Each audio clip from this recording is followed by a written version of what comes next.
High, সবাই কেমন আছো? সবাইকে জানাই আবারও ঈদ মুবারক। যদিও আজকে বাংলাদেশের হচ্ছে দ্বিতীয় দিন এবং আমাদের হচ্ছে তৃতীয় দিন।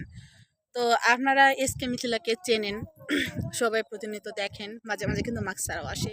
আজকে অনেক সুন্দর লাগতেছে ওকে, তারপরেও মাস্ক পরে আপনাদের মাঝে এসেছে।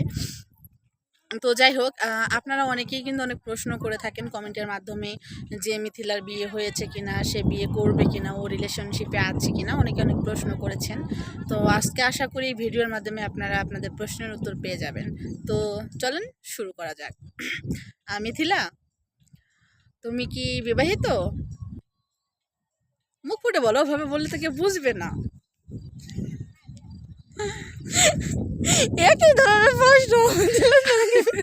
বিবাহিত? না না, সবাই সবাই তো জানতে চায় তুমি কি বিবাহিত। নো। ওকে, তুমি কি কোনো রিলেশনশিপে আসছো? না। আচ্ছা, যেহেতু রিলেশনশিপে নাই তো গায়ে চলুন জিজ্ঞেস করি তার বয়ফ্রেন্ড আছে কিনা।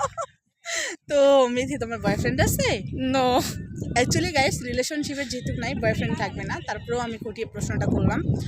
কারণ আমার মুখে যদি আমি বলি আপনারা বিশ্বাস করবেন না, তাই ওকে দিয়েই বলালাম। তো যাই হোক, তাকে আমি এখন অন্য কোনো প্রশ্ন করব।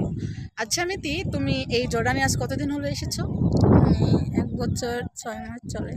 1 বছর 6 মাস। তো এখানে কাজ করতে তোমার কেমন লাগছে? সব কিছু মিলে আলহামদুলিল্লাহ ভালো।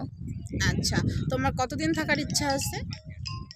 আমার ইচ্ছা যদি বলতে যাই তাহলে আল্লাহ যতদিন আমার রিজিক রাখছে, বাট আমি অতদিন থাকবো, তারপরও আমার 5-6 বছর থাকার ইচ্ছা আছে। 5-6 বছর থাকার ইচ্ছা আছে। মোট কথা আল্লাহ তাআলা যতদিন রিজিক রেখেছে ততদিন, কারণ তার বাইরে তো আমরা যেতে পারবো না। তো গাইস, আপনারা কিন্তু শুনেছেন মিথিকে আমি যা প্রশ্ন করেছি উত্তরগুলো কিন্তু অলরেডি দিয়েছি। তো মিথি, এখন যদি তোমার জন্য কেউ ছেলে খুঁজে আনে, তুমি কি এখন বিয়ে করবে? সেটা কিভাবে সম্ভব হয় অ্যাকচুয়ালি? সেটা তো কিভাবে?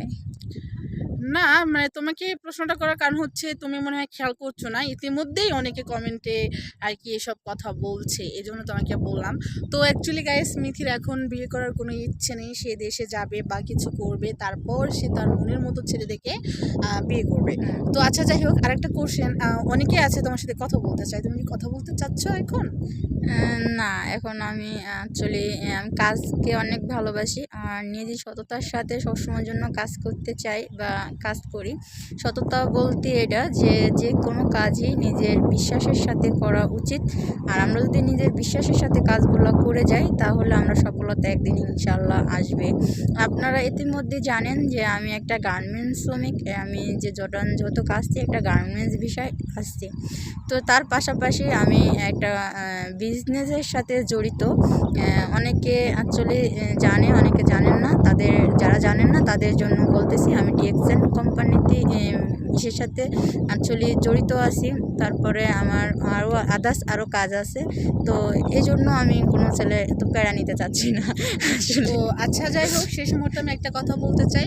আপনারা বুঝে গেছেন ইতিমধ্যে ও কারোর সাথে কথা বলতে চাচ্ছে না, ও বিজনেস নিয়ে আছে বা কাজ নিয়ে আছে, অনেক ভালো আছে।